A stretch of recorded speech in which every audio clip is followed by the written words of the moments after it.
Thank you to all of Chabad for having me here. I really appreciate this opportunity. So when the call came in and he mentioned, can you talk about impact of Judaism on your life? I have to say that it's a very difficult thing to actually narrow it down to one thing and to narrow it down to 5 minutes. Let me give it a try. And he begged me for a written speech, but that's not going to happen. So anybody who knows me and has seen me talk before, I'll tend to just kind of go off script anyway, so we'll just give this a try. So I put some notes and we'll give it a try.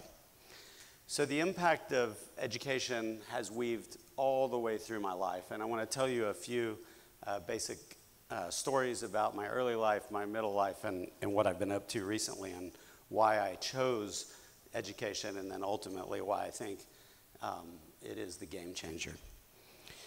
So, from a Jewish perspective, the world stands on three things. We know this: Torah, Avodah, and Gimilut Chasadim. Torah, prayer, and acts of loving kindness.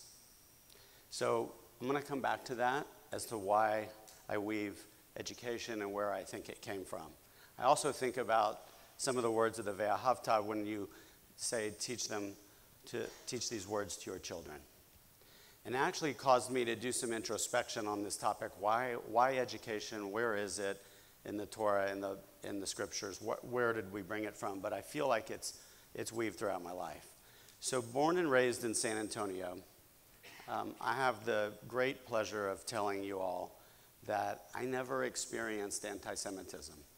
I went to the school formerly known as Robert E. Lee High School just inside Loop 410, and I had an easy life growing up, middle class, easy life growing up. To me, all I ever experienced were two things around my Judaism in sort of public and in public school and within my friends and the social scene that I ran in. Number one, you always heard that you were thrifty. It might have been said in less nice words, but I always saw it as a positive, and to this day I see it as positive. So yes, I like to think I'm good with money and I'm a good buyer of goods and services, so I'll take that as a compliment, not as anything, and no ill will.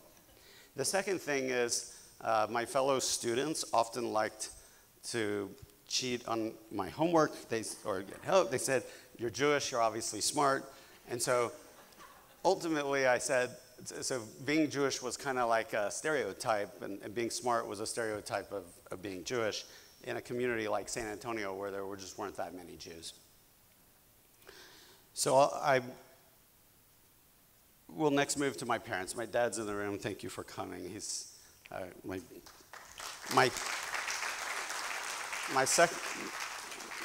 of my biggest fans.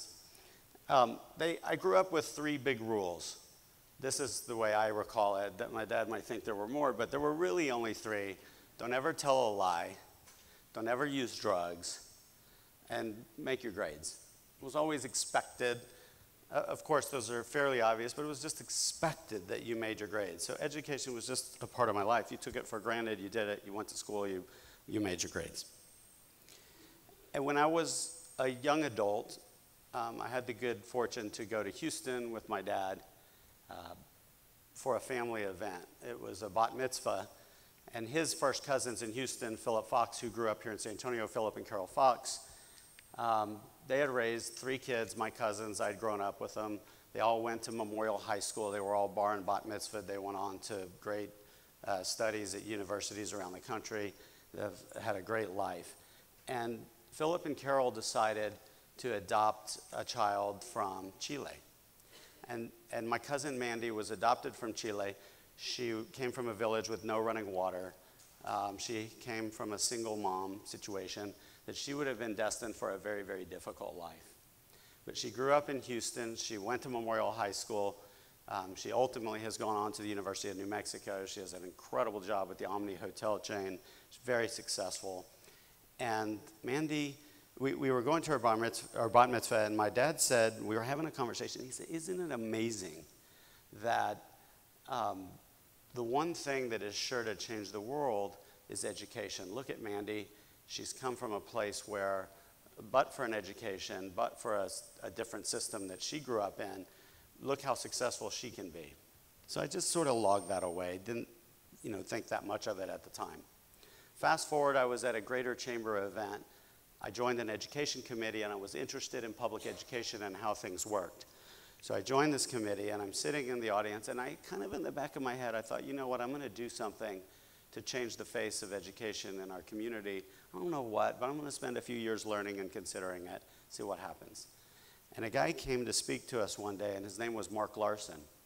Mark was the founder of KIPP San Antonio. It was a high-performing charter school known as Knowledge is Power program. It was actually founded by two Jewish guys, one in Houston, one in New York. They went on to grow KIPP into a fairly large organization. If you've heard of it, or I know, Barbara, you've been a kind volunteer as well. I joined supporting a KIPP in the very early days. While I didn't have an interest at that moment to really engage, I couldn't help it. I said, this guy, Mark Larson, he's like an evangelist for public education.